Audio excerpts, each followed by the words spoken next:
Okay. Okay. Watching the nature around us is really interesting. Each and every living being has its own characteristics. The boy in the story narrates some certain features of few animals. ചില ജീവികളുടെ ചില പ്രത്യേകതകൾ ഈ boy ഈ കഥയിൽ പറയുന്നുണ്ട്. List out അത് എന്തൊക്കെയാണെന്ന് പറയാനാ പറഞ്ഞത്. നോക്കിയാൽ ഇവിടെ പറയുന്ന ഒരു സ്കിറലിനെ കുറിച്ചുള്ളത് അവർ പറഞ്ഞിട്ടുണ്ട്. എന്താ സ്കിറലിനെ കുറിച്ച് പറഞ്ഞുള്ളത്? Squirrel was very young. It was small and gray in color. Finding the boy not harmful, it became very friendly with him. It trusted the boy and even took food from hands. ഇതൊക്കെ നമ്മൾ നേരത്തെ letter എഴുതുന്ന കൂട്ടത്തിൽ എഴുതി ചേർക്കാവുന്ന കാര്യങ്ങളാണ് കേട്ടോ. പിന്നെ വേറൊരു കാര്യം കൂടി ഉണ്ട്. ശരിക്കും പറഞ്ഞാൽ നമ്മളിപ്പോ സ്കിറലിന്റെ ക്യാരക്ടറാണ് ഇപ്പൊ നമ്മൾ എഴുതിയത്. സ്കിറലിന്റെ ക്യാരക്ടർ സ്കെച്ചാണ് എഴുതിയത്. അല്ലേ? ശരിയല്ലേ? അതേപോലെ സ്നേക്കിന്റെ ഒന്ന് എഴുതി നോക്കുക. സ്നേക്കിന്റെ എന്താ വരിക? Black in colour, very huge, അല്ലേ? Huge. It was skilful and experienced fighter. അതന്നെ, എക്സ്പീരിയൻസ്ഡ് ഫൈറ്റർ. പിന്നെയോ വെനോമസ്. അത് ശരിയാ, വെനോമസ് അല്ലെ? അതായത് വെനോമസ്, ആ വെനോം എന്നുള്ള വാക്ക് കൊടുത്തിട്ടുണ്ടാ ടെക്സ്റ്റില്? കൊടുത്തിട്ടുണ്ട്. അപ്പൊ അതന്നെ ഉപയോഗിക്കാം. അപ്പൊ അല്ലെങ്കിൽ ഫുൾ അല്ലെ, ഡെഡ്ലി വെനോം ഇൻ ഇറ്റ് സാക്ക്. എന്താണ് പറയാ നമ്മള്? സാക്ക് അല്ലെ? Behind long sharp fangs. But mongoose പക്ഷേ എന്താണെന്നാ പറയണത്? The snake was very big, black, venomous, everything അല്ലേ? സ്നേക്ക് ആണ് മുന്നില്. പക്ഷെ ഇൻ വൺ തിങ്, ഒരു കാര്യത്തില് ഒരു കാര്യത്തില് മംഗൂസാണ് മുന്നിൽ നിൽക്കുന്നത്. ആരാത്? ഏത് കാര്യത്തിലാ?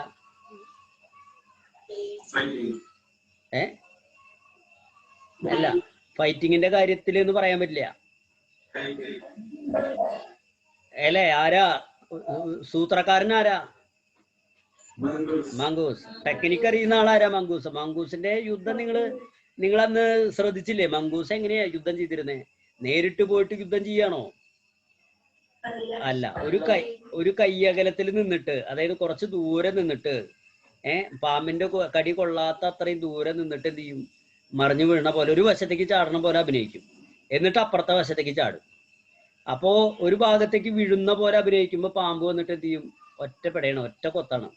കൊത്തുമ്പോ അവിടുന്ന് ചാടി മാറിയിട്ട് പാമ്പിന്റെ പത്തിയുടെ പിന്നിൽ കടിക്കും. അതാണ് മംഗൂസ് ചെയ്തിരുന്നത്. അതാണ് മംഗൂസിന് ആ യുദ്ധത്തിന്റെ നേക്കറിയണത് മംഗൂസിനാ. ഇനി മംഗൂസിനെ കുറിച്ചിട്ടൊന്ന് പറഞ്ഞു നോക്കുക. എന്തുട്ടാ മംഗൂസിനെ കുറിച്ച് പറയാനുള്ളത്? ഫ്ലവർ. ആദ്യം thick hair, grey in colour. Grey and aggressive. അതന്നെ, അഗ്രസീവാണ്, ആക്രമണകാരിയാണ്. പിന്നെ ലോങ്.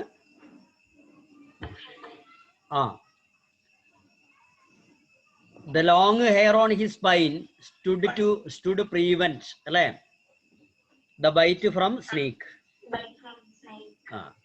നിങ്ങളുടെ ഭാഷയിൽ എഴുതിയാൽ മതി കേട്ടാ. നിങ്ങൾ ഗ്രാമർ ഒന്നും നോക്കണ്ട. ഇത് എഴുതുമ്പോ കിട്ടണ പോലെ എഴുതിക്കോ, നോക്കണ്ട കാര്യമില്ലാണ്. കേട്ടില്ലേ? ഇനി പിന്നെന്താണ്ടായത്? എന്താ സംഭവിച്ചത് അവിടെ യഥാർത്ഥത്തില്? ഫൈനലി അല്ലെങ്കിൽ അൾട്ടിമേറ്റ്ലി ദ മംഗൂസ് അവസാനം എന്താണ്ടായത്? മംഗൂസ് കിൽഡ് ദ സ്നേക്ക് അല്ലേ? സ്നേക്കിനെ എന്ത് ചെയ്തു? കൊന്നു. Killed the snake and dragged it in A cactus, അല്ലെങ്കിൽ എന്താ പറയാ അവിടെ ബുഷ്. അതന്നെ, ബുഷ് അല്ല, കുറ്റിച്ചെടിയുടെ ഇടയിൽ കൊണ്ടുപോയിട്ടിട്ടു ബുഷ്. ഇനി പിന്നെ വേറൊരു കാര്യം കൂടി ഉണ്ട് മംഗൂസിനെ കുറിച്ച് നമ്മൾ പറയുമ്പോൾ. വേറെന്തുട്ടാ? മംഗൂസ് അവിടെ ഒരു കള്ളത്തരം ചെയ്തായിരുന്നു.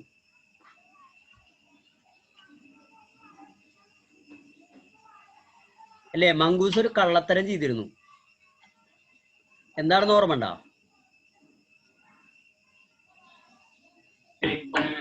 അതന്നെ അതന്നെ അതന്നെ അതന്നെ. ആർക്കും ഓർമ്മയില്ല. എന്താ മംഗൂസ് സ്റ്റോൾ എഗ്സ് അല്ലേ? എഗ്ഗ് കട്ടെടുത്തു ഫ്രം പോൾട്രി. പക്ഷെ അതിലൊരു നന്മ ഉണ്ടായിരുന്നു, എഗ്ഗ് മാത്രമേ എടുത്തുള്ളൂ. അല്ല, കോഴിനെ ഉപദ്രവിച്ചില്ല. ഡിഡ് നോട്ട് ഹാം ചിക്കൻ അല്ലേ? ഡിഡ് നോട്ട് ഹാം ചിക്കൻസ് എന്നാ പറയുന്നത്. അപ്പൊ അതുകൊണ്ട് എന്താണ്, ഗ്രാൻഡ്മയ്ക്കും മംഗൂസിന് ഭയങ്കര കാര്യമായിരുന്നു. മുട്ടെടുത്ത് പോണത് കണ്ടാലും ഒന്നും മിണ്ടില്ല, അങ്ങനെ പറഞ്ഞിരുന്നു അല്ലേ?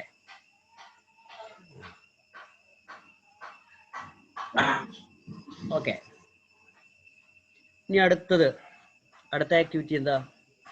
The boy was thrilled at seeing the fight between cobra and mongoose. You may also have the same feeling. Narrate the fight scene in your own words. നമ്മുടെ ഭാഷയിൽ എഴുതാനാണ് പറയണത് ഈ ഫൈറ്റ് സീൻ. ഇത് സ്കൂളിൽ നിന്ന് എഴുതി തന്നിട്ടുണ്ടോ?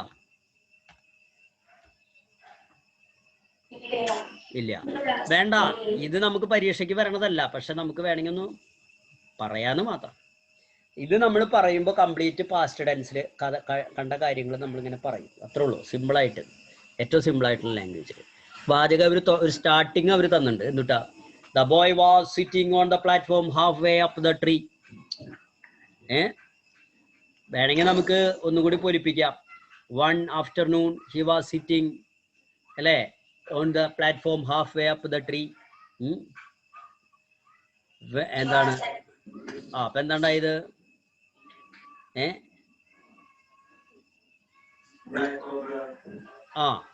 പക്ഷെ അവിടെ ശരിക്കും പറഞ്ഞു കഴിഞ്ഞാല്, നിങ്ങൾ ഈ സഞ്ചാരം എന്ന് പറയുന്ന വീഡിയോ പ്രോഗ്രാം കാണാറുണ്ടോ നിങ്ങള്? നിങ്ങക്ക് ഇഷ്ടാണോ അത് കാണാൻ? സഫാരി. അതന്നെ.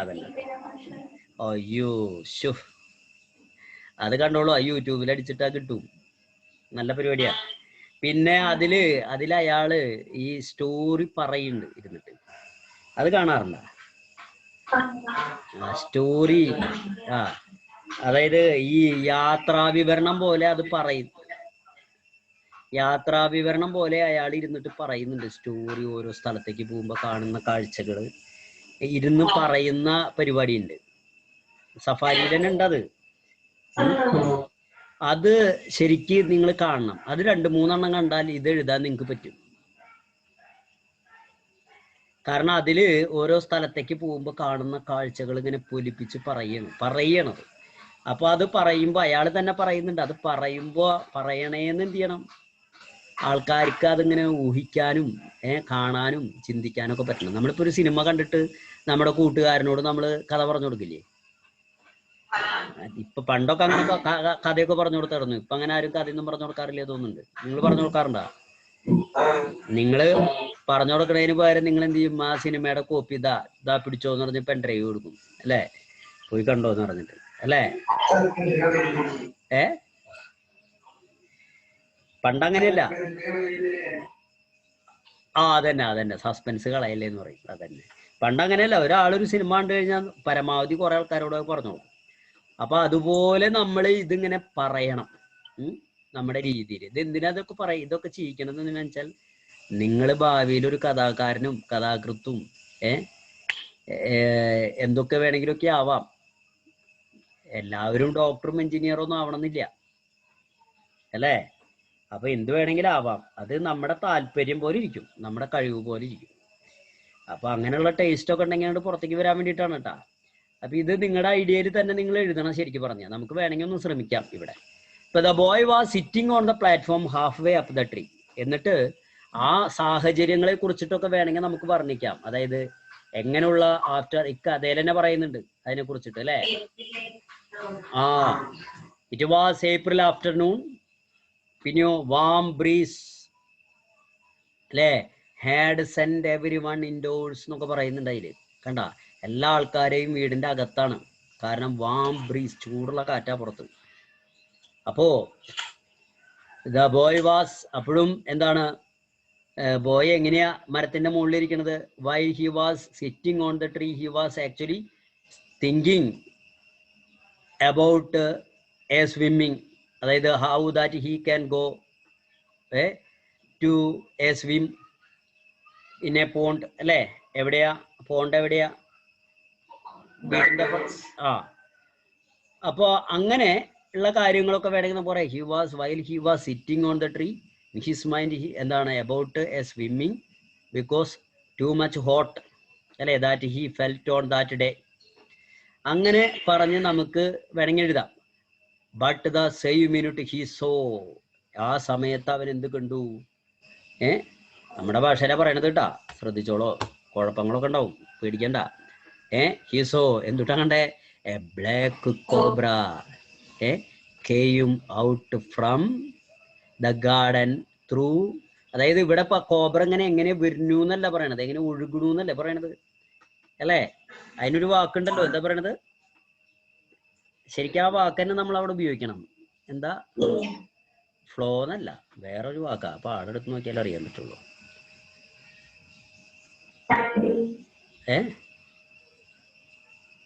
ഞാനിപ്പോ ബാക്കിലേക്ക് കൊണ്ടുപോയി. എന്തായാലും ആവട്ടെ. Coming out from the group of cactus.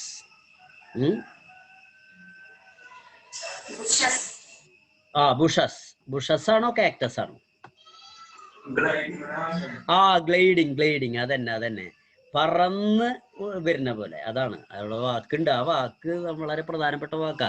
അപ്പൊ നമ്മളിങ്ങനെ ശരിക്കും അതങ്ങനെ ഫീൽ ചെയ്യും. നമുക്ക് ഗ്ലൈഡിങ് എന്ന് പറയുമ്പോ ഇങ്ങനെ പാമ്പ് ഇങ്ങനെ വരണ, പാമ്പ് ഇപ്പൊ നമ്മൾ കമ്മിങ് എന്ന് പറയുമ്പോ ഒരാൾ ഇപ്പൊ ഡോറ് തുറന്ന് അകത്ത് വരുന്ന പോലെ നമുക്ക് തോന്നും അല്ലേ? പാമ്പ് അങ്ങനെ വരുമോ? ഡോറൊക്കെ തുറന്നിട്ട് ഇങ്ങനെ സൂട്ട് കേസൊക്കെ പിടിച്ച് കണ്ണാടിയൊക്കെ വെച്ചിട്ട്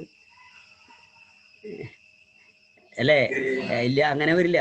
അതിങ്ങനെ ഗ്ലൈഡിങ് എന്ന് പറയുമ്പോഴാണ് ആ പാമ്പിന്റെ വരവ് ഒന്നൊന്നര വരവ് ഇങ്ങനെ ഇഴഞ്ഞ് സകല ചെടിയും കൂടിയും കല്ലുമ്മ കൂടിയും മണ്ണും കൂടിയും ഒക്കെ ഇങ്ങനെ ഇഴഞ്ഞിങ്ങനെ, അതാണ് ഗ്ലൈഡിങ് എന്ന് പറയുന്നത്. ആ വാക്കിന് പ്രാധാന്യമുണ്ട്. അപ്പൊ ഗ്ലൈഡിങ് ആ വാക്കിനെ ഉപയോഗിക്കാം നമുക്ക്. അല്ലെങ്കിൽ നമ്മുടെ രീതിയിലേക്ക് നമുക്ക് മാറ്റാണ്ട. ഇനി എന്താ പാമ്പ് വരാനുള്ള കാരണമൊക്കെ വേണമെങ്കിൽ നമുക്ക് പറയാം. Actually it was searching for a cooler place അല്ലേ, അങ്ങനെയൊക്കെ പറയാം. But at the very minute another thing happen. What? ഏതാ? A mongoose, grey coloured little mongoose appeared അല്ലേ? എന്താ അല്ലേ? അപ്പിയേർഡ്, അവിടെ എന്ത് ചെയ്തു? പ്രത്യക്ഷപ്പെട്ടു അല്ലേ? എന്നിട്ടോ they came face to face. ഇതൊക്കെ നിങ്ങൾക്ക് ഉപയോഗിക്കാവുന്ന വാക്കുകളാ അല്ലേ? ഇനി പിന്നെന്താ? ആ കോബ്രേനെ കുറിച്ചും മംഗൂസിനെ കുറിച്ചിട്ടും വേണമെങ്കിൽ നമുക്കത് പറയാം. The cobra was very big, gigantic, 6 length long, black, പിന്നെ very experienced fighter. But the mongoose was not so bad. അവനത്ര മോശക്കാരനായിരുന്നില്ല. He was very clever. ഇപ്പൊ നേരത്തെ നമ്മൾ പറഞ്ഞ കാര്യങ്ങളൊക്കെ എഴുതാം. He was 3 feet long. But they came face to face and started fighting അല്ലേ? അങ്ങനെ വെച്ചിട്ട് നമുക്ക് തുടങ്ങാം. ഒരു യുദ്ധം തുടങ്ങി. അപ്പൊ ആ യുദ്ധം ചെയ്തത് എങ്ങനെയാണെന്നുള്ള പാഠത്തിൽ പറയുന്നുണ്ട്. എങ്ങനെയാ ആ കാര്യങ്ങൾ അത് അങ്ങനെ എഴുതി. അവസാനം നമ്മളെ മൈനിങ് കാക്കയും വരുന്നതും, പിന്നെ അവര് രണ്ടുപേരും പറന്നിട്ട് ആവേശത്തിൽ പറന്നിട്ട് കൂട്ടിയിടിക്കണതും തിരിച്ചു വരണതും, അതൊക്കെ നമുക്ക് അവിടെ വിവരിക്കാവുന്നതാണ് കേട്ടോ. അതിന്റെ ഭാഗമായിട്ട് നമുക്ക് പറയാവുന്നതാണ്. ഇത് കഴിയില്ല, അങ്ങനെ പറയാൻ നിന്ന് കഴിഞ്ഞാൽ നമ്മളിത് കഴിയില്ല. അവസാനം എന്തിനും പറയണു? സ്നേക്ക് എന്താണ്? Snake finally the snake died അല്ലെ? സ്നേക്ക് എന്ത് ചെയ്തു? അല്ലെങ്കിൽ മംഗൂസ് കിൽഡ് ദ സ്നേക്ക്, അങ്ങനെ പറയാം. Finally mongoose killed the snake and snatched it by it snout and thrown into the bushes അല്ലേ? അങ്ങനെ പറഞ്ഞിട്ട് നമുക്കത് അവസാനിപ്പിക്കാം. ഓക്കെ, ഇനി നാലാമത്തെ അതല്ലേ ഇപ്പൊ നമ്മൾ പറഞ്ഞത്.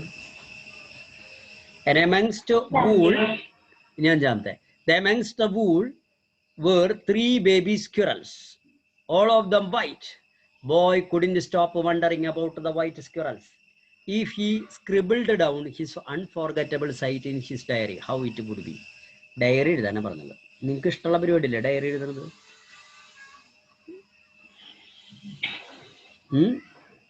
ഡയറി നിങ്ങൾ എങ്ങനെ എഴുതും? ഒരു ഡയറി എഴുതുമ്പോ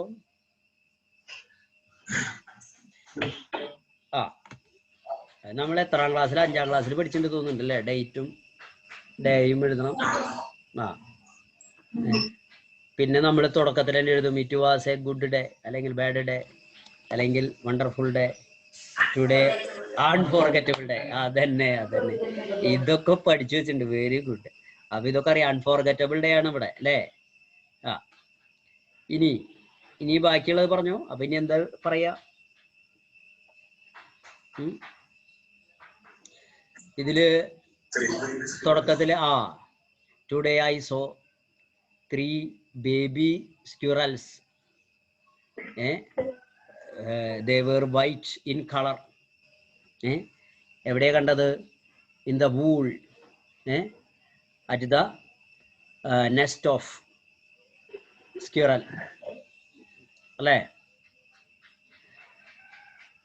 അപ്പോ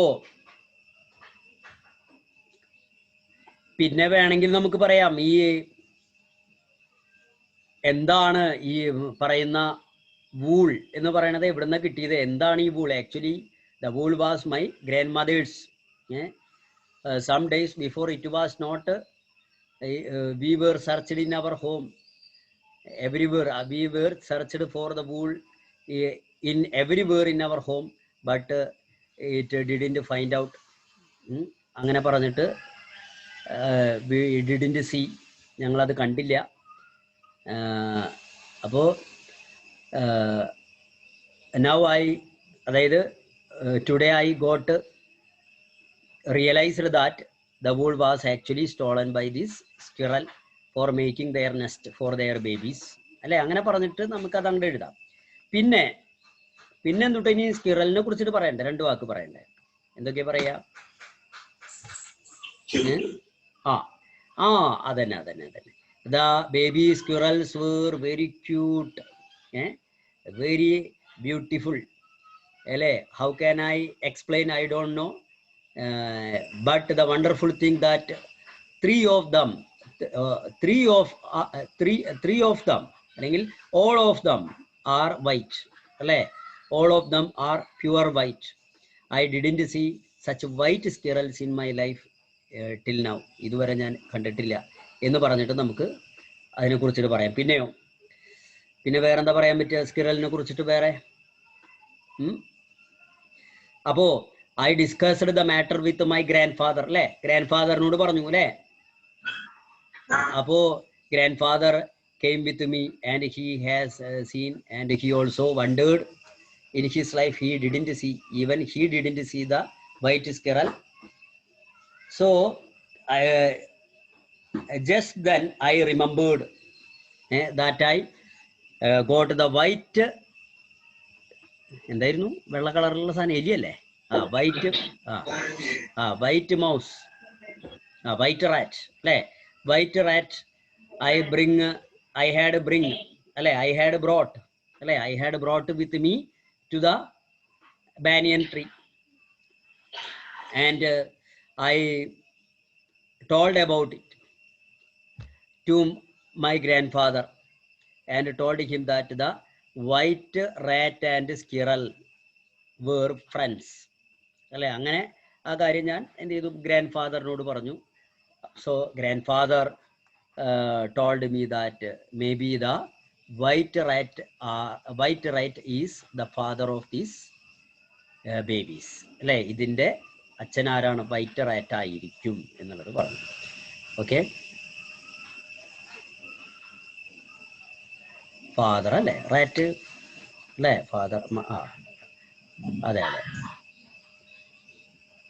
അപ്പൊ അങ്ങനെ പറഞ്ഞിട്ട് നമ്മൾ പിന്നെ ലാസ്റ്റ് എന്താണ് കൺക്ലൂഡ് ചെയ്യണം. എങ്ങനെയാ? Today was very wonderful day. എന്താണ്? I never forget. The world is full of wonders. പറഞ്ഞ് നമുക്ക് അവസാനിപ്പിക്കാം. ഇതെന്താ? The silhouettes of some scenes from the story are given here. Identify the scenes and give out cut lines. Cut lines are ഇതിൽ എഴുതാനാ പറയണത് കേട്ടാ. എഴുതല്ലേ നമ്മള് എന്തുട്ടാ അതിൽ ഒരെണ്ണം തന്നിട്ടുണ്ട്. The small squirrel became friendly and familiar enough to take food from his hand. പിന്നെ അടുത്തത് എന്തെഴുതും?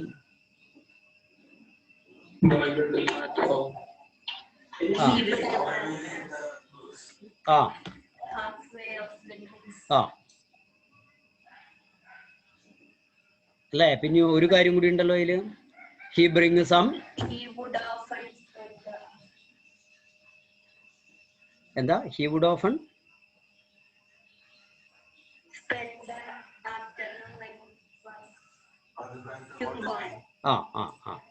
അത് കുഴപ്പമില്ല, അങ്ങനെ എഴുതാം. എന്തേലും 2 വരി എഴുതാൻ പറ്റൂലേ? അത് ഞാൻ പറയണ്ടല്ലോ ഇനി. വേണ്ട, പറ്റാത്ത ആൾക്കാരൊക്കെ ഉണ്ട് തോന്നുന്നുണ്ട് കേട്ടാ. എന്തേലും ആവട്ടെ, ഞാൻ ഇപ്പൊ തൽക്കാലം ഒരു നിവൃത്തിയില്ല. നോക്കാം. അടുത്തത് പിന്നെ പാമ്പും മൈനയും കാക്കയും തമ്മിലുള്ള രംഗം കാണിക്കുന്നുണ്ട്. എന്താ അത്?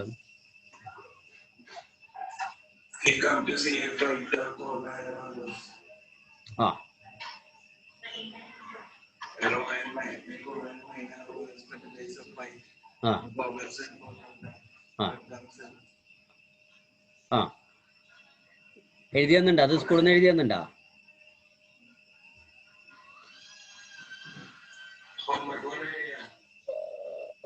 ശരി, കുഴപ്പമില്ല, എഴുതിയുണ്ടല്ലോ അല്ലേ, അത് മതി. അപ്പോ ഇവിടെ ആക്ച്വലി ഇപ്പൊ ഈ ചിത്രത്തിൽ കാണുമ്പോൾ നമുക്ക് എന്തായിട്ടാ തോന്നുക? ഇപ്പൊ ശരിക്കും പറഞ്ഞു കഴിഞ്ഞാൽ മൈനയും കാക്കയും കൂടിയിട്ട് പാമ്പിനെ അറ്റാക്ക് ചെയ്യാൻ വരുന്ന പോലെ ഇല്ലേ തോന്നുന്നത് നമുക്ക്?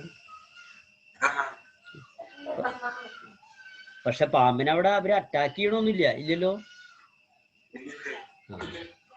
ഇല്ല. പക്ഷെ അത് ശ്രമിക്കുകയാണ് അത്. പക്ഷെ അവിടെ മംഗൂസ് ഓൾറെഡി അറ്റാക്ക് ചെയ്യുമ്പോൾ ഒരു കാഴ്ചക്കാരായിട്ട് നിൽക്കുകയാണ്. പാമ്പ് ഒരു പൊതു ശത്രുവാണ് അല്ലേ? അത് ശരി. അപ്പൊ പൊതു ശത്രുവായുള്ള കുഴപ്പം മനസ്സിലായില്ലേ? എല്ലാവരും കൂടിയിട്ട് എന്ത് ചെയ്യും? വട്ടട്ടിട്ട് അറ്റാക്ക് ചെയ്യും. കഴിഞ്ഞ ദിവസം നമ്മുടെ നാട്ടിലെ ഒരാളെ, ഞാൻ ഒരു കാര്യം പറയട്ടെ, പേപ്പറിൽ നടന്നു, ഒരാളെ ഈ മുണ്ടൂര് വെച്ചിട്ട് പോലീസ് ഓടിച്ചിട്ട് പിടിച്ച് അറസ്റ്റ് ചെയ്തു. അറിഞ്ഞാ നിങ്ങളത്? എറണാകുളത്ത് ഫ്ലാറ്റില് ഒരു എന്താണ് പെൺകുട്ടീനെ ആക്രമിച്ചു എന്ന് പറഞ്ഞിട്ട് അറിഞ്ഞു. അപ്പൊ പോലീസുകാരെ അയാളെ പിടിക്കാൻ വന്നപ്പോ നാട്ടുകാരെ അത്ര സഹായിച്ചു എന്നാ പറയുന്നത്. അയാളുടെ ഒരു അവസ്ഥ ആലോചിച്ച് നോക്കി നിങ്ങള്. അത് നാടിന്റെ പൊതു ശത്രുവാണത്. അപ്പോ അതൊക്കെ ശ്രദ്ധിക്കുക. പൊതു ശത്രുവിനെ ആർക്കും കണ്ടുകൂടാതെയും നോക്കൂ. അപ്പൊ അതുപോലെയാണ് നമ്മുടെ പാമ്പ് ഇവിടെ. പാമ്പിനെ പിടിക്കാൻ തല്ലുവിടാൻ കീരി വന്നപ്പോ മൈനയും കാക്കയും കൂടിയിട്ട് അയാളെ പിടിച്ച പോലെ ചെയ്യണം ഇവിടെ. ഏകദേശം 300ഓളം നാട്ടുകാർ അയാളെ പിടിച്ചു കൊടുക്കാനായിട്ട് സഹായിച്ചു എന്നാ പറയണത്. നോക്കൂ. അതേപോലെ ഇവിടെ മംഗൂസ് വാസ് ഏബിൾ ടു, ഇവിടെ നോക്കൂട്ടാ, ലാസ്റ്റ് വൺ, ഈ പാമ്പിനെ മംഗൂസ് പിടിച്ചിട്ട് കുറ്റിക്കാട്ടിലേക്ക് കൊണ്ടുപോകുന്ന ചിത്രമാണ് കാണിച്ചുള്ളത്. എന്താ സംഭവം? എന്താ അവിടെ എഴുതുക?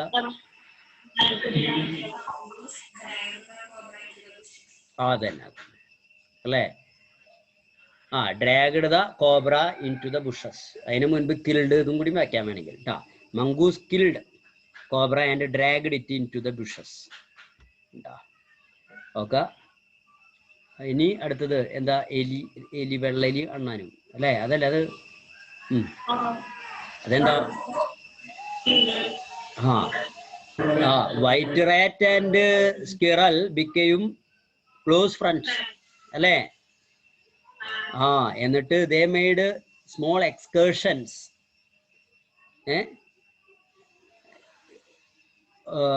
On the tree. പിന്നെയോ അല്ലേ? അത്രയും കാര്യങ്ങളാണ് അതിൽ പറയണത്. പിന്നെ അത് ആ കുട്ടി, അവൻ എന്താണ്, ആ കുട്ടി വൈറ്റ് റാറ്റിനെ കാണുന്ന ഭാഗമാണ് ആ കാണിക്കുന്നത്. വൈറ്റ് റാറ്റ് അല്ല, സോറി, വൈറ്റ് സ്ക്വിറൽ. അപ്പൊ അതെന്താ എഴുതുക നമ്മള്? Birth of white squirrel 3 baby white squirrels. She never thought this could happen. Okay.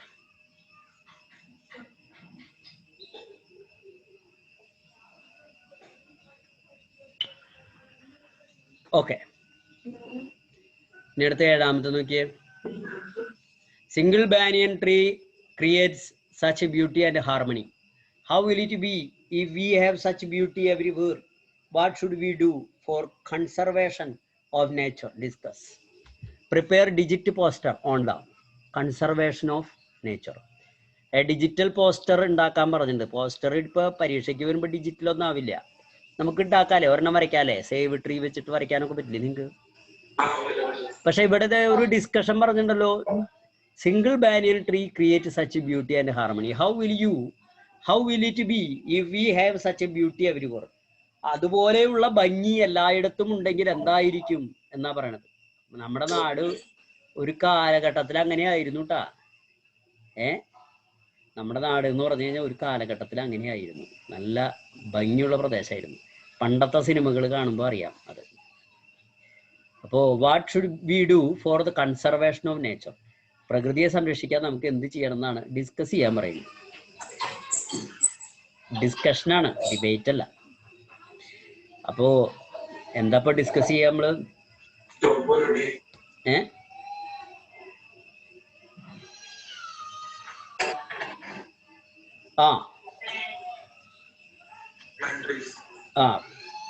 Plant trees,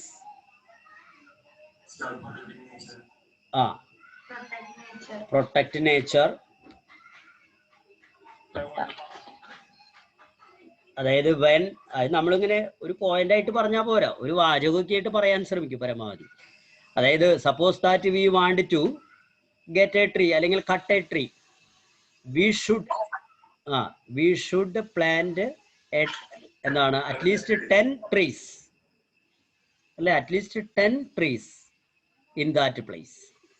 അല്ലെങ്കിൽ വേറെവർ വി ക്യാൻ, നമുക്ക് എവിടെ ചെയ്യാൻ സാധിക്കുക വെച്ചാൽ അവിടെ അല്ലേ. നമ്മളൊരു മരം, നമ്മൾ ഈ ചില സ്ഥലങ്ങളിലൊക്കെ അങ്ങനെ ഉണ്ട്. ഇത്ര കേട്ടിട്ടുണ്ടോ നിങ്ങൾ? ഈ എന്നാളെ എന്തുട്ടാണ് മറ്റേ ഏതൊരു രാജ്യത്തിനെ കുറിച്ച് പറയുമ്പോൾ അവിടെ ഒരു മരം മുറിച്ചു കഴിഞ്ഞാൽ, മരം മുറിക്കണമെങ്കിൽ ഗവൺമെന്റിന്റെ കയ്യിൽ നിന്ന് പെർമിഷൻ, ആരായാലും നമ്മുടെ വീട്ടിലത്തെ മരമായാലും മുറിക്കണമെങ്കിൽ എന്ത് ചെയ്യണം? ഗവൺമെന്റിന്റെ കയ്യിൽ നിന്ന് പെർമിഷൻ മേടിച്ചു കൊണ്ടുവന്ന് ആ പെർമിഷൻ ഉള്ള ആൾക്കാണ് മരം മുറിക്കാൻ പാടുള്ളൂ എന്നാണ് പറയണത്, നമ്മുടെ വീട്ടിലത്തെ മരം മുറിക്കുകയാണെങ്കിൽ. പിന്നെ അത് മുറിക്കുമ്പോൾ അയാളൊരു 10 മരം നട്ട് നനച്ച് വളർത്തണം എന്നാ പറയണത്.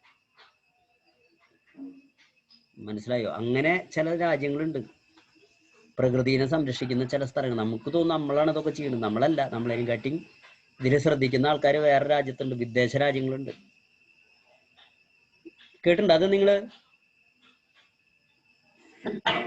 ഇപ്പൊ നമ്മുടെ വീട്ടിലത്തെ മരം, ഇപ്പൊ ഇവിടെയൊക്കെ നമ്മുടെ വീട്ടിലത്തെ മരം മുറിക്കാൻ നമ്മൾ ആരുടെയും പെർമിഷൻ മേടിക്കണം? വേണ്ട, നമ്മള് കൊമ്പ് മുറിച്ചു ഓക്കെ. പക്ഷെ ഇത് അങ്ങനെയല്ല.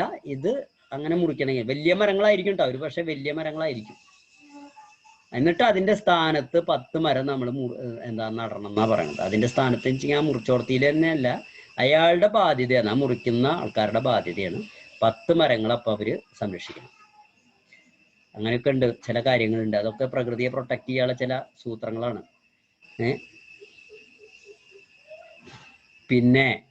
പിന്നെന്താ ചെയ്യാ പ്രകൃതിനെ പ്രൊട്ടക്ട് ചെയ്യാൻ? പിന്നെ ഈ ഹാർമണീനെ കുറിച്ചിട്ട് നമുക്ക് പറയാം.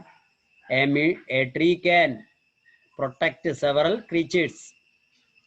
സെവറൽ ക്രീച്ചേഴ്സ് എന്ന് പറഞ്ഞാൽ നോട്ട് ഓൺലി സ്കിറൽസ്, ബേർഡ്സ് അല്ലെ. ഇപ്പൊ നമ്മൾ ഈ പറഞ്ഞ കഥയില് തന്നെ ആരേനെയാ അത് പ്രൊട്ടക്ട് ചെയ്യണത്? ഒരുപാട് കിളികളും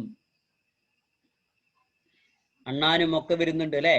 പക്ഷെ നമ്മൾ മനസ്സിലാക്കേണ്ടത് നോട്ട് ഓൺലി അവ മാത്രമല്ല, it protect even human being അല്ലെ. നമ്മള് അതുപോലെ എവരി ആനിമൽസ്, എല്ലാ ആനിമൽസിനെയും ഇത് ചെയ്യുന്നുണ്ട്, പ്രൊട്ടക്ട് ചെയ്യുന്നുണ്ട്.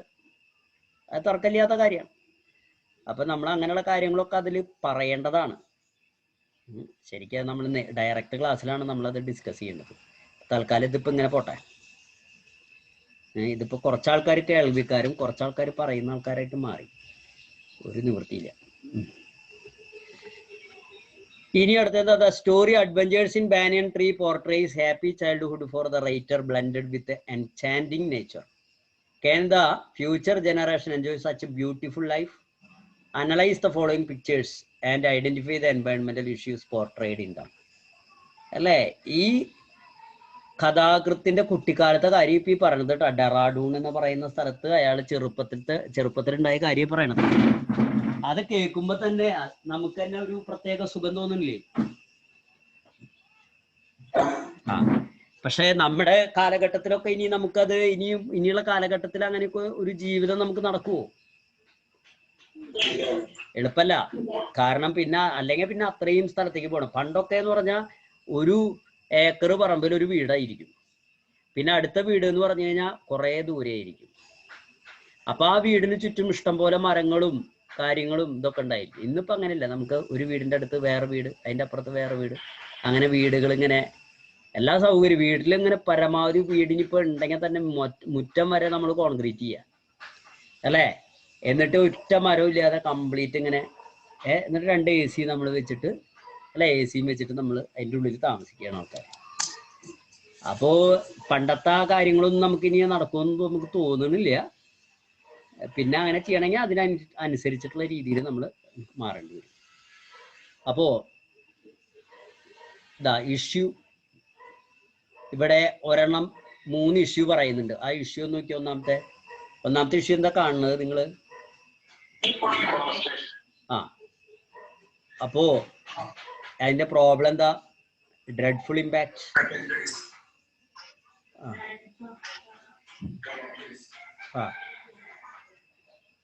എന്താ ഡ്രെഡ്ഫുൾ ഇമ്പാക്ട്? ഒന്ന് നമ്മൾ പറയുകയാണെങ്കിൽ ഇപ്പൊ നമുക്കറിയാം, ഈ കേരളത്തില് നമ്മുടെ നാട്ടിലിപ്പോ കഴിഞ്ഞ മാസം തൊട്ടിട്ട് മഴയാണ്. മഴ കൊണ്ട് മഴ അല്ലേ? എന്തായിരുന്നു ആ മഴയ്ക്ക് കാരണം? ആ മഴയ്ക്ക് കാരണം എന്തായിരുന്നു?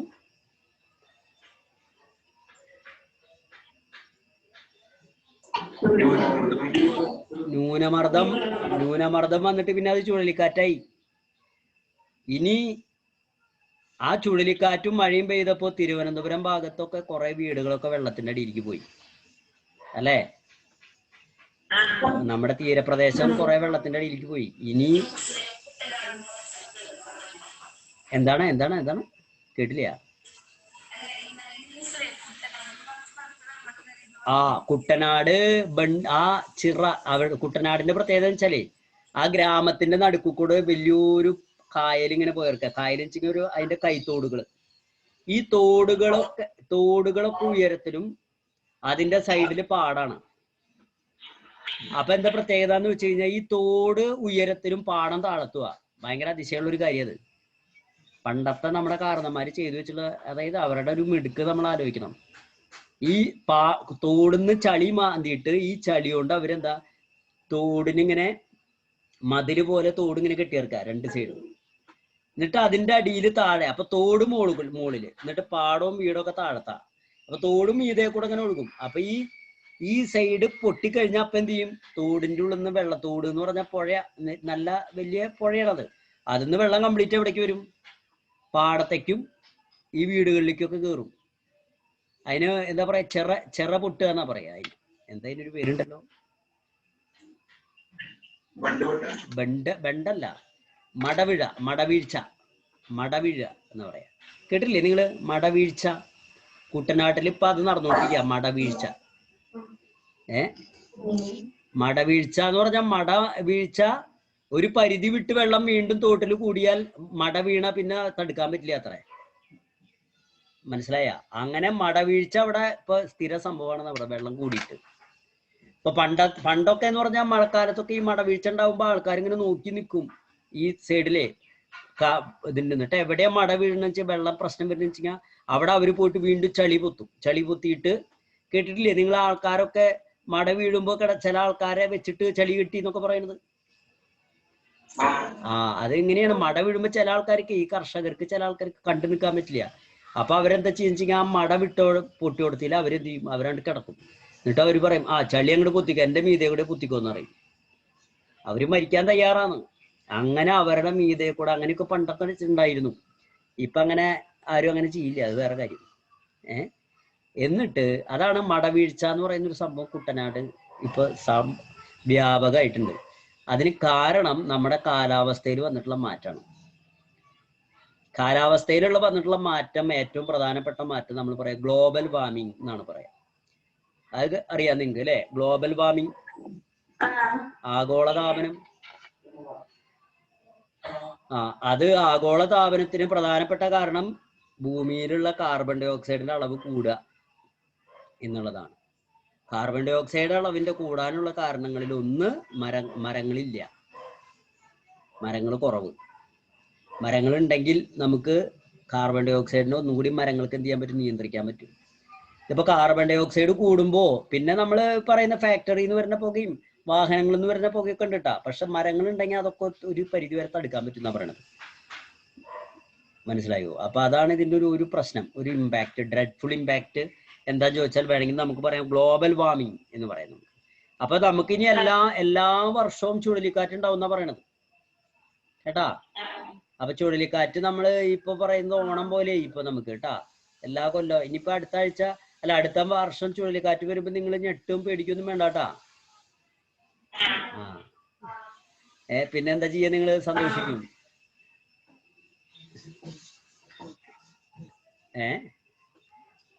പിന്നെ അടുത്ത ഇഷ്യൂ നോക്കിയേ, എന്താ? മരം എന്തൊക്കെയോ സാധനങ്ങൾ പിടിച്ചു വെച്ചിട്ടുണ്ടല്ലോ. എന്തുട്ടാ സാധനം? പ്ലാസ്റ്റിക്. പ്ലാസ്റ്റിക് ബോട്ടിൽ അല്ലേ? ഏറ്റവും വലിയ പ്രശ്നം അതാ. നമ്മളിപ്പോ ഈ പറയില്ല, ഒരു 30 കൊല്ലം മുൻപ് നമ്മുടെ നാട്ടും പരിസരമൊക്കെ ഭയങ്കര ക്ലീൻ ആയിരുന്നു. ഇന്നിപ്പോ നമ്മൾ പറയണത് വേസ്റ്റ് ഒക്കെ കൊണ്ടുപോയിട്ട് ഇങ്ങനെ റോട്ടിലൊക്കെ ആൾക്കാർ ഇങ്ങനെ കൊണ്ടുപോയി കുന്നിടില്ല. പണ്ട് അങ്ങനത്തെ ഒരു കേസേ ഇല്ല. അതെന്താ കാരണം ചോദിച്ചാൽ അതിന് അന്ന് ഈ പറഞ്ഞ പോലെ ആൾക്കാരും കുറവാണ്, വീടുകളും കുറവാണ്, അതൊരു കാരണം. പിന്നെ തന്നെയല്ല, അന്ന് ഈ പ്ലാസ്റ്റിക്കും പാർസലും സംവിധാനങ്ങളൊന്നും ഇല്ല. അതാണ് പ്രധാനപ്പെട്ട സംഭവം. ഒക്കെ നമുക്ക് പറയുന്നത് ബയോഡീഗ്രേഡബിൾ ആയിട്ടുള്ള സാധനങ്ങളാണ് ഉപയോഗിക്കുക. ഇപ്പൊ നമ്മളിപ്പോ ഇപ്പൊ നമ്മൾ മീനും ഇറച്ചിയൊക്കെ മേടിച്ചുകൊണ്ട് വരുമ്പോ തേക്കിന്റെ ഇലയില പൊതിയ. നിങ്ങൾ കണ്ടിട്ടുണ്ടോ അങ്ങനെ തേക്കിന്റെ ഇലയിൽ ഇറച്ചി പൊതിഞ്ഞുകൊണ്ട് വരണത്? അതാരത്? എവിടെയത്? നിങ്ങളുടെ കാലത്ത് അങ്ങനെയൊക്കെ സംഭവിച്ചിട്ടുണ്ടോ? അതെ അതെ. അതെവിടുന്നത്? പണ്ടങ്ങനെ ആയിരുന്നു. തേക്കിന്റെ ഇലയിലാണ് നമ്മളെ ഇറച്ചിയൊക്കെ മേടിച്ചുകൊണ്ടിരുന്നത്. എന്നിട്ട് ചാക്ക് ചരടുകൊണ്ട് കിട്ടും. ഇന്നിപ്പോ അങ്ങനെയല്ല. ഇന്നിപ്പോ പ്ലാസ്റ്റിക് നൂലുകൊണ്ട് കിട്ടും, കംപ്ലീറ്റ് പ്ലാസ്റ്റിക്. കിറ്റ് മീൻ മേടിക്കാം. പണ്ട് ആൾക്കാർ മീൻ മേടിക്കാൻ പോകുമ്പോ സഞ്ചി, എല്ലാവരും കടയിലേക്ക് പോകുമ്പോ സഞ്ചി കൊണ്ടുപോകും. ഇന്നിപ്പോ അങ്ങനെ ഉണ്ടാ? ഇന്ന് സഞ്ചി എടുക്കാൻ മറന്നു, ആ ഒരു കവറിൽ ഇട്ടോന്ന് പറയും. അപ്പൊ അത് ഏറ്റവും കൂടുതൽ പ്രശ്നം ഉണ്ടാക്കുന്നത് മരങ്ങൾക്കും, അതായത് ജൈവികമായിട്ടുള്ള കാര്യങ്ങളില്ലാതെയാക്കും. അതുപോലെ ഒരു സ്ഥലത്ത് കയറിയിട്ടേ കടലിൽ നിന്ന് കംപ്ലീറ്റ് പ്ലാസ്റ്റിക് കരയിൽ കൊണ്ടുവന്ന് അടിയുന്ന സംഭവങ്ങൾ ഇപ്പൊ ഇടയ്ക്കിടെ ഉണ്ടാവുന്നുണ്ട്. ഓക്കെ, അപ്പൊ അത് how will it effect environment? അടുത്ത് നോക്കിയേ, അടുത്ത ഇഷ്യൂ എന്താ പറഞ്ഞേ?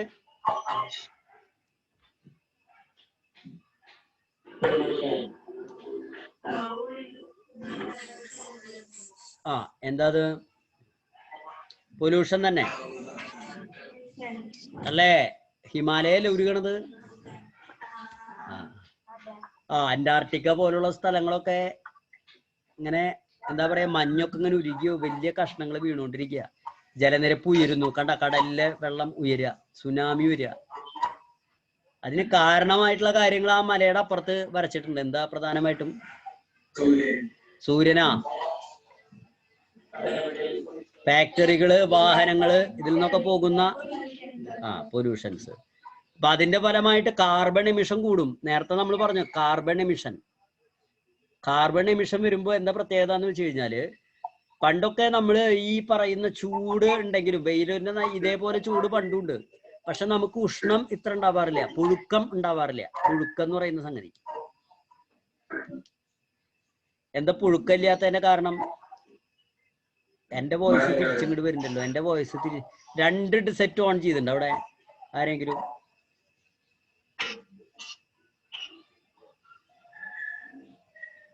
നോക്ക്, അതായത് ശ്രദ്ധിക്കൂ, അതായത് നമ്മള്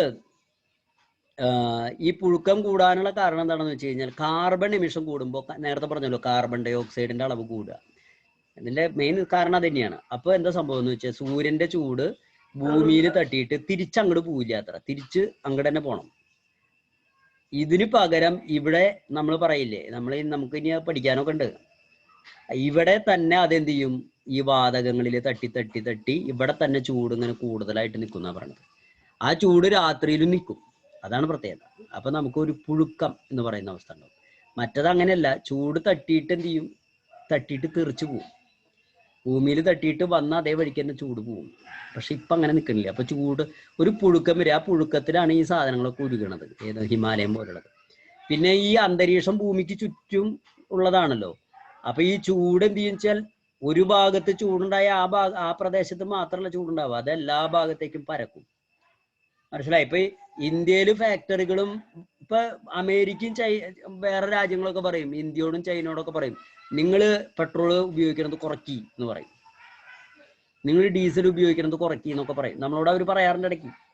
അപ്പൊ നമ്മൾ ഡീസലും പെട്രോളും ഒക്കെ എത്ര ഉപയോഗിച്ചാൽ എന്താ അവർക്ക് എന്താ കുഴപ്പം? അവർക്ക് എന്താ കുഴപ്പം ചോദിച്ചാൽ, ഇവിടെ ചൂടുണ്ടാവുമ്പോ ഇവിടെ നിന്നുള്ള ചൂട് ഭൂമി ഇങ്ങനെ ഉരുണ്ടിട്ടാണല്ലോ, ഈ ചൂട് ഭൂമിയുടെ ചുറ്റും ഒരേ അളവിൽ ബാധിക്കും. അങ്ങനെയാണ് ഈ സാധനം അന്റാർട്ടിക്കയിലേക്കും ഹിമാലയത്തിലേക്കും ഒക്കെ എത്തണത്. മനസ്സിലായോ? അതാണ് അവര് പറയണത്, നമ്മളോട് പറയണത്. അപ്പൊ നമ്മൾ അവരോട് പറയും, നിങ്ങൾ ആദ്യം വാഹനങ്ങളൊക്കെ നിരോധിക്കുന്നു പറയും. അങ്ങനെ നമ്മളും ചെയ്യില്ല, അവരും ചെയ്യില്ല, ആരും ചെയ്യില്ല. അവസാനം നമ്മളൊക്കെ കൂടിയിട്ട് എന്ത് ചെയ്യും? അതേപ്പോ എന്താണ്, കൊറോണ വന്ന പോലെ വേറെ എന്തെങ്കിലും സാധനം വരാൻ കാത്തിക്കണം നമ്മൾ, എന്നിട്ട് വേണം നമുക്ക് ഇവിടുന്ന് ടാറ്റ ബൈ ബൈ പറയാം. നോക്കിയേ, ഇനി എന്തുട്ടാ, ആരോ ഈ നേരത്ത് വന്നിട്ടുണ്ടല്ലോ, ധാരത്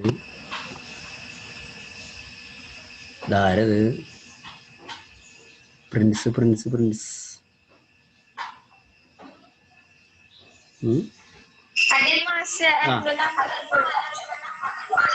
രണ്ട് ഫോണായി. അപ്പോ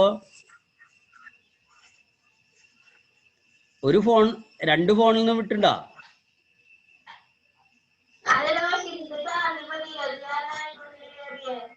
ആയിക്കോട്ടെ ആയിക്കോട്ടെ, എന്നാ മറ്റേ ഫോൺ ഓഫാക്ക്, എക്കോ വരുന്നുണ്ട് ഉണ്ടാ, അല്ലെങ്കിൽ വോയിസ് ഓഫാക്ക്. ശരി, നോക്ക്, conduct A seminar on topic save the earth. അതിനെ കുറിച്ചിട്ട് നമ്മളോടൊരു സെമിനാർ കണ്ടക്ട് ചെയ്യാനാണ് പറയുന്നത്.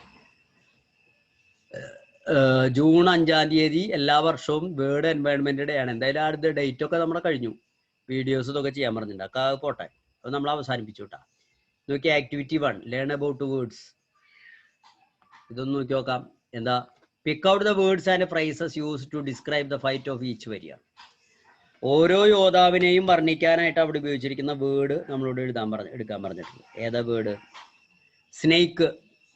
സ്നേക്കിനെ വിശേഷിപ്പിക്കാൻ moved swiftly, struck with speed of light. വെളിച്ചത്തിന്റെ വേഗത്തിലാണ് സ്നേക്ക് അറ്റാക്ക് ചെയ്യണത്, പൊടുന്നനെയാണ് സ്നേക്ക് നീങ്ങുന്നത്. പിന്നെ വേറെന്തൊക്കെയാ സ്നേക്കിനെ കുറിച്ച് പറയാനുള്ളത്? Very good very good. എന്താണ്? അൺവിംഗ്ലിംഗ് അല്ലേ? എന്താണ്? ഐസ് അല്ലേ? കൺപോള അടയ്ക്കുന്നില്ല, അതാണ് പ്രത്യേകത. പിന്നെ വേറെന്താ? എന്താ നമ്മൾ പറയില്ലേ, സ്പ്രെഡ്, ബ്രോഡ്, ഫുഡ്. അതന്നെ, ഫുഡ്. പിന്നെയോ, പിന്നെ വേറൊരു സൂത്രം ഉണ്ട് നമ്മുടെ പാമ്പിന്റെ കയ്യില്, എന്തുട്ടാ? മെസ്മറൈസിങ് അല്ലെ? ട്രൈഡ് ടു മെസ്മറൈസ് മംഗൂസ്, നമ്മൾ പഠിച്ചിട്ടുണ്ടായിരുന്നു. കീരിനെ എന്താ പറയാ, മയക്കുക അല്ലെ? വലിയ പത്തി ഇങ്ങനെ വിരിച്ചിട്ട് കീരിയുടെ മുന്നിൽ നിന്നിട്ട് ഇങ്ങനെ ആടും. അപ്പൊ കീരി എന്നല്ല, അതിങ്ങനെ നോക്കി നിൽക്കുന്ന ആള് കുറെ കഴിയുമ്പോ എന്ത് ചെയ്യും? അയാൾക്ക് പതുക്കെ അങ്ങനെ തല കറങ്ങും. അതാണ് മെസ്മറൈസിങ് എന്ന് പറയുന്നത്. കേട്ടിട്ടുണ്ടോ നിങ്ങൾ അത്, അങ്ങനത്തെ പരിപാടി? ആ ഹിപ്നോട്ടിസത്തിന്റെ വേറൊരു സൂത്രം. ഈ പാമ്പും എന്നൊക്കെ പറഞ്ഞ് കേട്ടിട്ടുണ്ട്. പണ്ടൊക്കെ അങ്ങനത്തെ പരിപാടികൾ ഇപ്പോഴും ഉണ്ട് കേട്ടാ. കാവിൽ ഇങ്ങനെ കളം ആടുക, ആൾക്കാർ തുള്ളണ ആൾക്കാരൊക്കെ കണ്ടിട്ടുണ്ടോ നിങ്ങള്? തുള്ളണതൊക്കെ. ആ അത് ഇങ്ങനത്തെ ഒരു സംഭവം തന്നെയാണത്. അത് ഈ കളം വരച്ചിട്ട് കളത്തുമ്മലേക്ക് ഇങ്ങനെ നോക്കിയിട്ട് അത് നോക്കുന്ന ആളിങ്ങനെ കേൾക്കാൻ പാകത്തിൽ ഒരു പാട്ടൊക്കെ ഇങ്ങനെ പാടും. അങ്ങനെ പാടുമ്പോ ആ പാട്ട് ശ്രദ്ധിക്കുന്ന ആളാണെങ്കിൽ അയാൾ കുറച്ച് കഴിഞ്ഞാൽ ആടും ഓട്ടോമാറ്റിക്കായിട്ട്. അയാൾക്ക് ഇങ്ങനെ ആടണ പോലെയൊക്കെ തോന്നുന്നത്. ആ കളത്തിലുള്ള ആള് അത് വന്നിട്ട് ആടണ പോലെ തോന്നും. ഒരു സാധനത്തുമ്പോ കുറെ നേരം നോക്കുമ്പോ ഉണ്ടാവുന്ന ഒരു പ്രശ്നമാണ്. മനസ്സിലായ? അപ്പോ മെസ്മറൈസിങ് എന്ന് പറയുന്നത് നമ്മുടെ മനസ്സുമായിട്ട് അതിന് ബന്ധമുണ്ട് കേട്ടാ, അത് വേറെ കാര്യം. അപ്പോ പക്ഷെ ഇവിടെ അപ്പോ നമ്മുടെ മങ്കൂസ് എന്താ ചെയ്യണെന്ന് നോക്കാതെ, പാമ്പിന്റെ കണ്ണില് നോക്കാതെ അല്ലേ നോക്കി മാറി നോക്കുക എന്നാ പറയണത് അല്ലേ? അതല്ലേ അതിന്റെ നമ്മൾ പറഞ്ഞത്. പിന്നെ വേറെ തൽക്കാലം അത്രയും മതി. മങ്കൂസിനെ കുറിച്ചിട്ട് എന്താ പറയണം? മങ്കൂസിനെ കുറിച്ച് ഫെയിൻഡ് ടു വൺ സൈഡ് ടെക്നിക്കാണ്. ഒരു ഭാഗത്തേക്ക് ഇങ്ങനെ തല കറങ്ങണ പോലെ വീണ പോലെ കാണിക്കുക.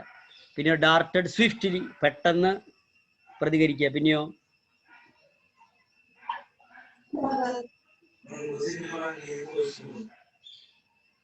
മങ്കൂസ് ഫോൾസ് മൂവ്, അതന്നെയല്ലേ ഇതിൽ തന്നുള്ളത്. Feigned to one side, false move തന്നെയാണല്ലോ ഫെയിൻറ്റിങ് എന്ന് പറയുന്നത്. അത് കഴിഞ്ഞിട്ട് അവൻ ഇത് ചെയ്യുന്നുണ്ട്, ബൈറ്റ്.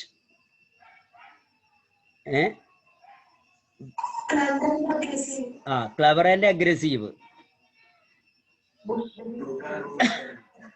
ബുഷ്ഡ് ഹിസ് ടെയിൽ, അത് വേണമെങ്കിൽ പറയാം. Bushed his tail and spine അല്ലേ? ഇൻ ഓർഡർ ടു എന്തിനാത്? To resist the attack of snake. പിന്നെ അൺവിംഗ്ലിംഗ് ഐസ് ഓഫ് സ്നേക്ക് അല്ലേ? അതിലേക്ക് നമ്മൾ റെഫ്യൂസ്ഡ് ടു മീറ്റ്, സ്നേക്കിന്റെ കണ്ണിലേക്ക് നോക്കുന്നില്ല. അതൊരു സൂത്രം അല്ലേ?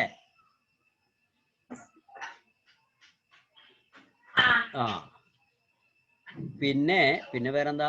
ഓക്കെ, അത്ര മതി തൽക്കാലം. അടുത്ത് നോക്കി ഇനി എന്തുട്ടാ പറയാള്? നമുക്കിത് അവസാനിപ്പിക്കണ്ടേ? ഇത് പറഞ്ഞിരുന്നാൽ അങ്ങനെ ഇരിക്കും. ഇനി എന്തോരണ്ട്? കുറയണ്ട? പിന്നെ കുറയണ്ടല്ലോ.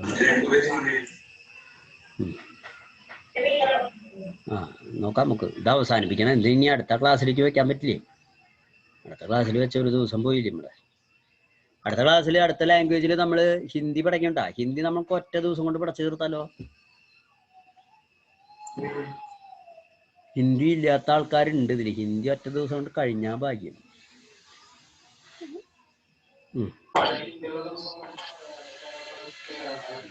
ഈ ലാംഗ്വേജ് എന്ന് പറയുന്ന ദിവസം തന്നെയാണ് ഹിന്ദി വരിക.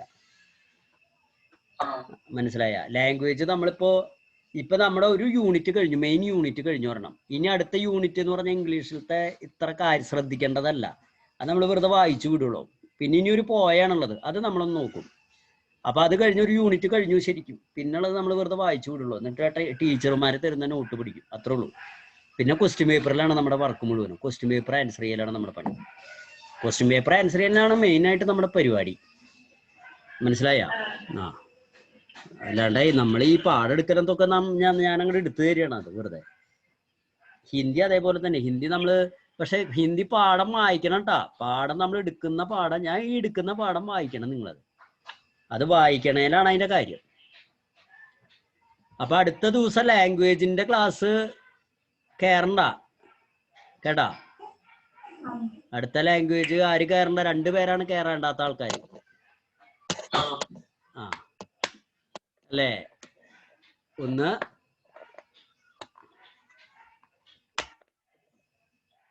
നമ്മുടെ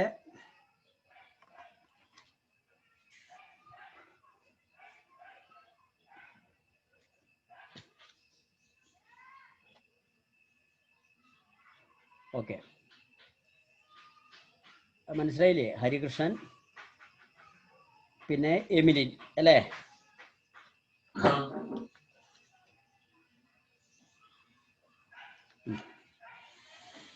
ഓക്കെ. അപ്പോ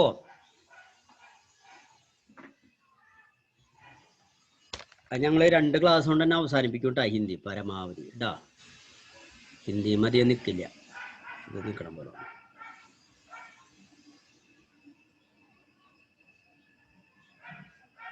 ഇതൊക്കെ കഴിഞ്ഞല്ലേ നോക്കാം. ഇനി ആക്ടിവിറ്റി 2 പറയണത് he was very young squirrel and his friends and relatives probably thought him headstrong and foolish for trusting a human. He was very young squirrel and his friends അങ്ങനെ പറയുന്നുണ്ട്. ആ വാചകം തന്നെ വീണ്ടും പറയാം. ബോത്ത് ആദ്യം നമുക്ക് അത് എന്താ സംഭവം നോക്കാം. അടിയിലത്തെ വാചകം നോക്കിയേ. Both these sentences mean almost the same. The words in italics in the first sentence have been replaced with their synonyms in the second sentence. അപ്പൊ നോക്കാം, ഒന്നുകൂടി വായിക്കാം. ആദ്യത്തെ വാചകത്തിൽ ഇറ്റാലിക്സിൽ കൊടുത്തുള്ളത് നോക്കിയേ, ഹെഡ് സ്ട്രോങ് ആൻഡ് ഫൂളിഷ്. രണ്ടാമത്തെ വാചകത്തിൽ എന്താ അതിന് പകരം അൺറൂലി ആൻഡ് സില്ലി. അപ്പോ സിനോണിം എന്ന് പറഞ്ഞാൽ എന്താ, ഒരേ അർത്ഥമുള്ള വാക്കുകളാണ് സിനോണിം എന്ന് പറയുന്നത്. ഹെഡ് സ്ട്രോങ് എന്ന് പറയുന്ന അതേ അർത്ഥം തന്നെയാണ് ഇതിന് വരണത് അൺറൂലി എന്ന് പറയുന്നത്. ഫൂളിഷ് എന്ന് പറയുന്ന അതേ അർത്ഥം തന്നെയാണ് ഇത് സില്ലി എന്ന് പറയുന്ന വാക്കിന് വരണത്. ഫൂളിഷ് എന്ന് പറഞ്ഞാൽ വിഡ്ഢി, അറിയാലോ നിങ്ങൾക്ക്. പിന്നെ ഹെഡ് സ്ട്രോങ് എന്ന് പറഞ്ഞു കഴിഞ്ഞാൽ ശരിക്കും പറഞ്ഞ തലക്കനം, ആരും പറഞ്ഞ് കൂട്ടാക്കാത്ത ആൾ എന്നൊക്കെ പറയില്ലേ, അങ്ങനത്തെ. അപ്പോ അതേ അർത്ഥമാണ് ഇത് രണ്ടിനും വേണ്ടത്. കേൾക്കണില്ലേ നിങ്ങളില്ലേ ഇവിടെ സ്ഥലത്ത്?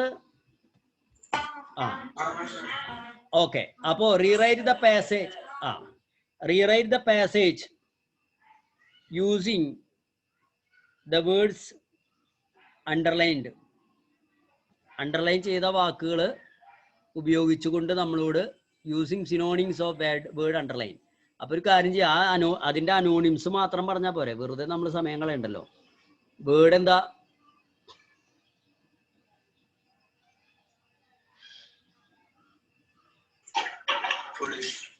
ഫൂളിഷ്. ഒരു മിനിറ്റ് കേട്ടാ. cheerful, greedy. In the spring when the into branches, the red bottom bulbul പിന്നെ the sentence cheerful than the domesticated one. What function do the underlined words perform this sentence? എവിടെ underline ചെയ്ത word?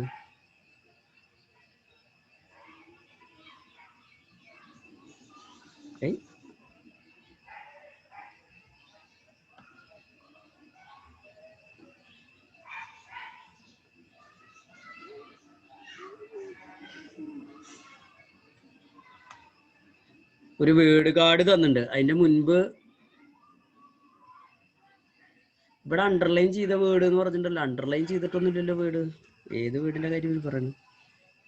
Word underlined.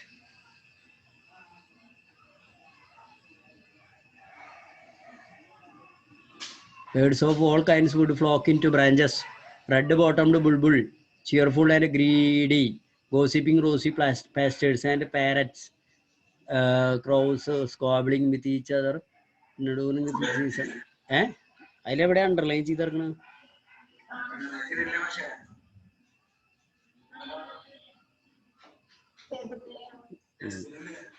ടെക്സ്റ്റിൽ തന്നെയാണ് ഞാൻ ഇപ്പൊ. അല്ല, നമ്മള് നിർത്തി വെച്ചതിൽ കാണാനില്ല.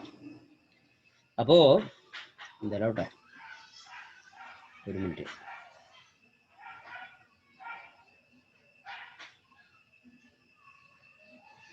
ഞാൻ പറയട്ടെ ആ വാക്ക് ഏതാണ്.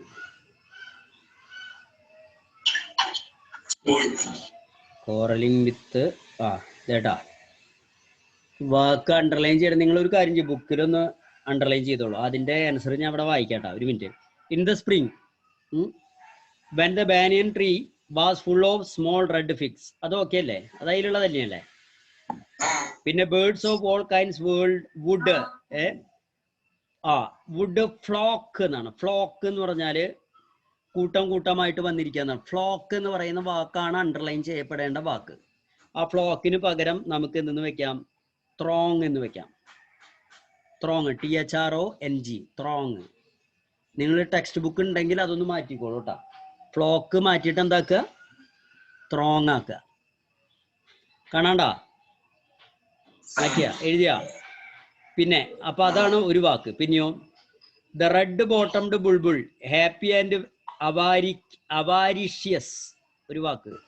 അതായത് red bottomed bulbul cheerful and greedy എന്നാണ് പറയണത്. ചിയർഫുൾ എന്നുള്ളതിന് പകരം ഹാപ്പി എന്നും ഗ്രീഡി എന്നുള്ളതിന് പകരം അവാരിഷ്യസ്. എന്തിട്ട് വാക്കാണ് നോക്കിയേ? ചിയർഫുൾ കണ്ട?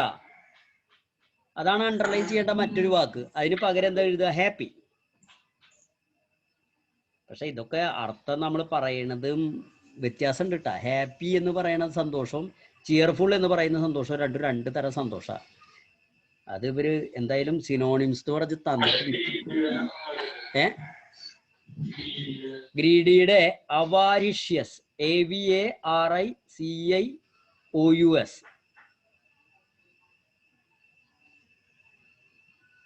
AVARICIOUS.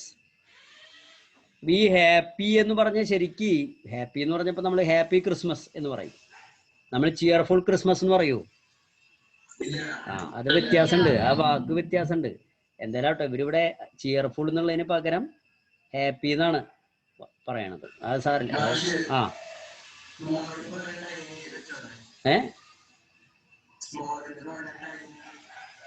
സ്മോളിന് പകരം ടൈനി വെക്കാം. എവിടെ സ്മോൾ? സ്മോൾ റെഡ് ഫിക്സ് അല്ലേ, അത് ടൈനി ആക്കാം. ഓക്കെ, അത് ടൈനി ആക്കാം, കുഴപ്പമില്ല.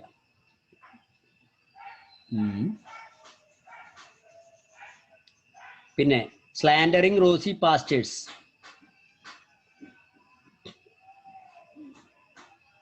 അപ്പോൾ ഗോസിപ്പിംഗ് എന്നുള്ളതിന് പകരം സ്ലാൻഡറിങ് എന്ന് പറയുന്ന ഒരു വാക്ക് ഉപയോഗിച്ചിട്ടുണ്ട്. SLANDERING, സ്ലാൻഡറിങ്.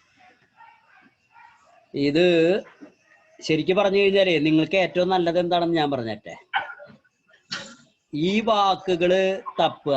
ഏതില്? ഡിക്ഷണറിയിൽ. ഗൂഗിളിൽ ഡിക്ഷണറി അടിച്ചു നോക്കുക. ഗൂഗിളിൽ ഇതിന്റെ മീനിങ് അടിച്ചു നോക്കുക. അപ്പൊ ഇതിന്റെ മീനിങ് ഇംഗ്ലീഷിൽ തന്നെ വരും. ആ വാക്ക് വെച്ചുകൊടുത്താൽ മതി കേട്ടാ. അങ്ങനെ ചെയ്യാം. എന്തായാലും ഇത് ഞാൻ പറഞ്ഞുതരാം. പിന്നെ parrots and crows quarreling with each other.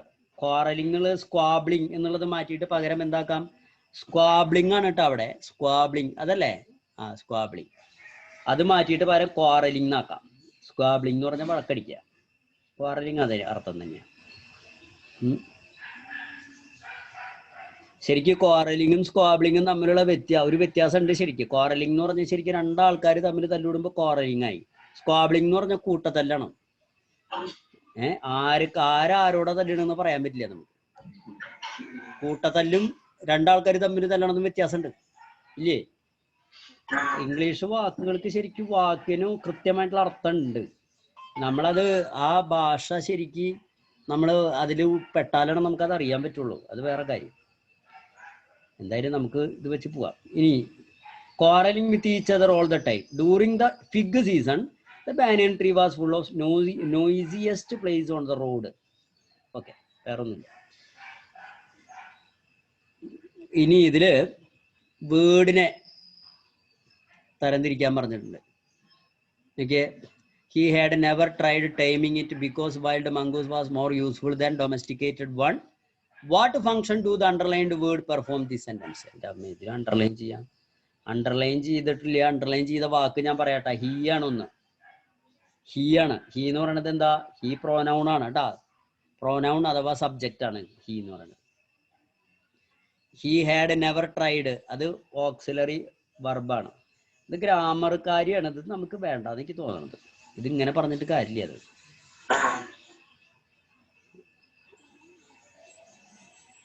അത് നമുക്ക് ടെക്സ്റ്റ് ക്വസ്റ്റ്യൻ പേപ്പർ ഒന്ന് എടുക്കാം. ഞാൻ വേറെ എന്തെങ്കിലും ഉണ്ടോ നോട്ടത്തിൽ. Read the following sentence. It was A banyan tree. അല്ല, ഇത് ഗ്രാമർ എന്ന് പറഞ്ഞാൽ ഈ ഗ്രാമർ നമുക്ക് ചെയ്യാം. ഇത് ഞാൻ വേറെ തരത്തിൽ പറഞ്ഞുതരാം. അതിൽ പറഞ്ഞ പോലെ പറയണ്ട, ഒരു സുഖമില്ല. നോക്കിയേ മൂന്നാമത്തെ ആക്ടിവിറ്റി നോക്കിയേ. It was an old banyan tree. The tree was older than the house. It was oldest banyan tree in the town. 3 വാചകം ബാനിയൻ ട്രീയുമായി ബന്ധപ്പെട്ട് ഉള്ള വാചകമാണ്. ഒന്നാമത്തെ സെന്റൻസിൽ നോക്കിയേ. It was old banyan tree. പിന്നത്തത് older, it oldest. Old, older, oldest. ഈ 3 വാക്ക് യഥാർത്ഥത്തില് 3 എന്താ പറയാ 3 സാഹചര്യങ്ങളെയാണ് സൂചിപ്പിക്കുന്നത്. Old, older, oldest. എന്താ അത്? അതായത് ഒരു ആളെ കുറിച്ചാണ് നമ്മൾ പറയുന്നത് എന്ന് വിചാരിച്ചോ. ഒരാളെ കുറിച്ച് മാത്രം. അപ്പോ അയാളുടെ ഒരു പ്രത്യേകത പറയുമ്പോൾ അയാള് ഇത്തിരി പ്രായമുള്ള ആളാണ്, അല്ലെങ്കിൽ അയാളുടെ പ്രായം ഇന്നതാണ് എന്ന് നമ്മൾ പറയുമ്പോൾ നമുക്ക് ഓൾഡ് എന്ന് വെക്കാം. അയാളുടെ ഒരു പ്രത്യേകതയാണ് ഓൾഡ്. ഹീസ് ഓൾഡ് എന്ന് പറയാം. അവൻ പ്രായമുള്ളവനാണ്. ഹീസ് വെരി ഓൾഡ്, വളരെ പ്രായമുള്ളവനാണ്. എന്നാൽ ഒരാളെയും വേറൊരാളെയും തമ്മിൽ താരതമ്യം ചെയ്യാം ഈ പ്രായത്തിന്റെ കാര്യത്തിൽ തന്നെ. അപ്പോൾ നമ്മൾ അവിടെ താരതമ്യം ചെയ്യാൻ വേണ്ടിയിട്ട് വെക്കുമ്പോൾ അവിടെ എന്ത് വെക്കണം? ഓൾഡ് എന്ന് പറഞ്ഞാൽ പോരാ, ഓൾഡർ വെച്ചിട്ടാണ് താരതമ്യം ചെയ്യുക. ഓൾഡർ കേൾക്കണ്ട? അതായത് ആദ്യം നമ്മൾ പറഞ്ഞത് ബാനിയൻ ട്രീനെ കുറിച്ച് മാത്രമാണ്, അപ്പൊ ഓൾഡ് ബാനിയൻ ട്രീ. പിന്നെയോ രണ്ടാമത് പറഞ്ഞത് ഓൾഡ് ബാനിയൻ ട്രീനെയും ഹൗസിനെയും തമ്മിൽ താരതമ്യം ചെയ്തു. മരം ബാനിയൻ ട്രീ ഹൗസിനേക്കാൾ പ്രായമുള്ളതാണ് എന്ന് കാണിക്കുകയാണ്. അപ്പൊ നമ്മൾ അത് എങ്ങനെ കാണിക്കണം? Older, older than. കണ്ട? Older than the house. The tree was older than the house. കണ്ട? അപ്പൊ അവിടെ ഓൾഡ് എന്നല്ല പറയാ, ഓൾഡർ ദാൻ. മനസ്സിലായ? ഇനിയോ ബാനിയൻ ട്രീനെ അവിടെയുള്ള സകല ട്രീകളുമായിട്ട് അല്ലെങ്കിൽ സകല സാധനങ്ങളുമായിട്ട് താരതമ്യം ചെയ്യണം. അതായത് എല്ലാത്തിനെയും കാട്ടിയും പ്രായമുള്ളതാണ് ബാനിയൻ ട്രീ. അപ്പൊ നമ്മൾ എന്താ പറയാ? എല്ലാത്തിനെയും കാട്ടി ഓൾഡസ്റ്റ് എന്ന് പറയാം. അപ്പൊ ഓൾഡ് എന്ന് പറയുന്നതും ഓൾഡർ എന്ന് പറയുന്നതും ഓൾഡസ്റ്റ് എന്ന് പറയുന്നതും ബാനിയൻ ട്രീനെ തന്നെയാണ് ഉദ്ദേശിക്കുന്നത്. പക്ഷേ മൂന്ന് സാഹചര്യമാണ്. കേൾക്കണ്ട? ബാനിയൻ ട്രീയുടെ പ്രത്യേകതയാണ് ഈ പറയുന്നത്. അപ്പൊ ഈ 3 സാഹചര്യത്തിലും ഇതിനെ നമുക്ക് അഡ്ജക്റ്റീവ് എന്ന് വിളിക്കാം. പറയൂ. എന്താ സംശയം? പറയൂ.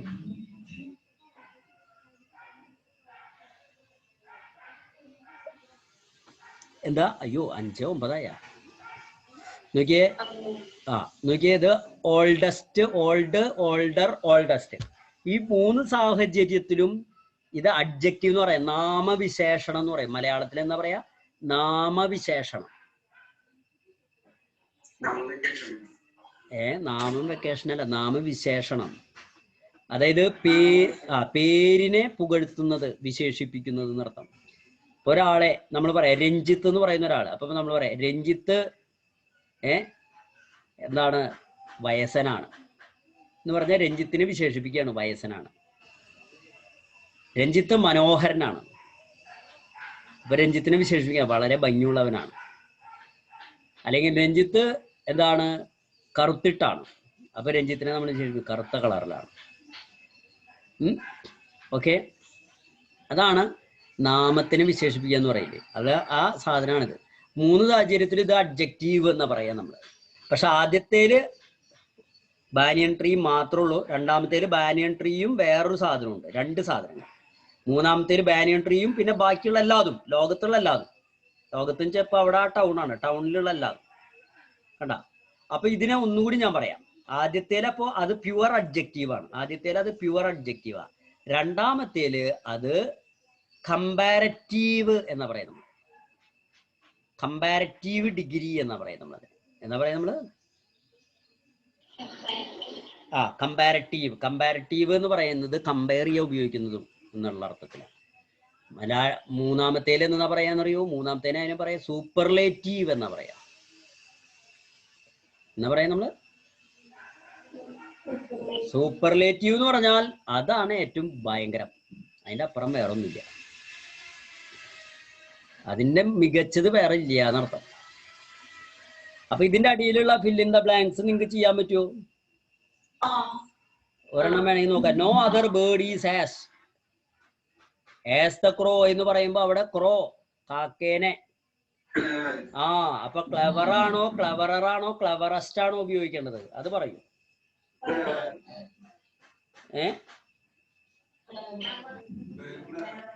ക്ലവർ അല്ലെ? No other bird is as clever. Okay. അതേസമയം ക്രോനെ നമ്മൾ മറ്റൊരു ബേർഡുമായിട്ട് കമ്പയർ ചെയ്യുകയാണെങ്കിലോ, ഇപ്പൊ ക്രോയും മൈനയും തമ്മിൽ കമ്പയർ ചെയ്യാം. അപ്പൊ നമ്മള് ദ ക്രോ ഈസ്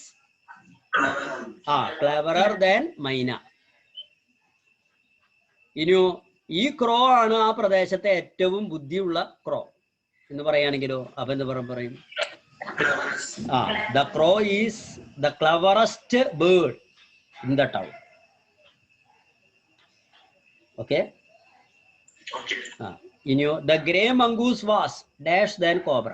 അവിടെയോ മോർ അഗ്രസീവ്. Very good. കണ്ട, മംഗൂസും കോബ്രയും കമ്പാരിസൺ നടത്തി. പിന്നെയോ banyan tree was the dash place in the road. എന്താ നോയിസിയസ്റ്റ് അല്ല, നോയിസിയസ്റ്റ്. അപ്പൊ അത് അത് ചെയ്യാൻ പറ്റില്ലേ നിങ്ങക്ക്? ഇത് പരീക്ഷയ്ക്ക് വരാറുള്ളതല്ല കേട്ടാ, ഇതിപ്പോ ഇവര് തന്ന കാരണം കൊണ്ട് നമ്മൾ പറഞ്ഞു മാത്രം. ഇനി ഞാൻ no other bird is as clever as crow എന്നാ പറയുമ്പോ നമ്മൾ ഈ ക്രോനെ കുറിച്ചിട്ട് ക്രോയുടെ കയ്യിൽ നിന്നും പഠിക്കാനുള്ള ചില സാധനങ്ങളുണ്ട്. എന്തായാലും നമ്മൾ അവസാനിപ്പിക്കല്ലേ ക്ലാസ്? തൽക്കാലം ഞാൻ നിർത്തി, എനിക്ക് പോകാനുള്ള ടൈം പോയാൽ നേരം കഴിഞ്ഞില്ലേ ഏകദേശം.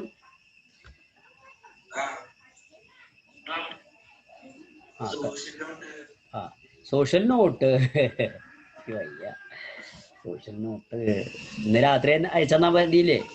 നിങ്ങൾ ആ ടെക്സ്റ്റിൽ നോക്കി പഠിക്കാൻ പറഞ്ഞ് ചെയ്താ രാത്രി അയച്ചാ മാഷ് വന്നിട്ട് കേട്ടോ. ആ മലയാളം എഴുതാനേ കുറച്ച് പണിയാണ്. നമ്മളത്